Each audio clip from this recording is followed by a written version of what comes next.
உங்களுடைய பார்ட்னரோ இல்ல உங்களோட ஸ்பௌஸோ ஈவன் உங்களுடைய மதர் இன் லாவோ உங்களை கண்ட்ரோல் பண்றாங்க அப்படின்னு நினைச்சீங்கன்னா அதுல கொஞ்சம் சயின்ஸ் அண்ட் சிம்பிள்ஸ் இருக்கு. அது என்ன சயின்ஸ்னு பார்க்கலாம்.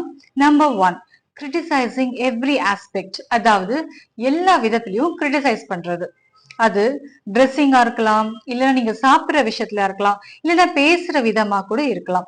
இப்படிதான் நீ ட்ரெஸ் பண்ணணும், இதுதான் நீ சாப்பிடணும், இந்த மாதிரி நீ பேசணும், இந்த மாதிரி சின்ன சின்ன விஷயத்துல கூட ஃப்ரீடம் கொடுக்காம டாமினேட் பண்றது. நம்பர் 2, உன்னை சுத்தி இருக்கவங்க யாரும் சரியில்லை, நான் மட்டும்தான் உனக்கு கரெக்ட், நான் மட்டும் தான் உனக்கு நல்லது சொல்ல முடியும் அப்படின்னு சொல்றது. அவங்க கூட யாரு கூட நீ சேராத அப்படின்னு சொல்லுவாங்க. நம்பர் 3, நீங்க ஏதோ ஒரு விஷயம் கேட்க போறீங்க அப்படின்னா அதை முன்னாடி அதை சென்ஸ் பண்ணிட்டு அதை உங்க அஃபெக்ட் ஆன மாதிரி ஒரு விக்டிம் ரோல் பிளே பண்ணுவாங்க.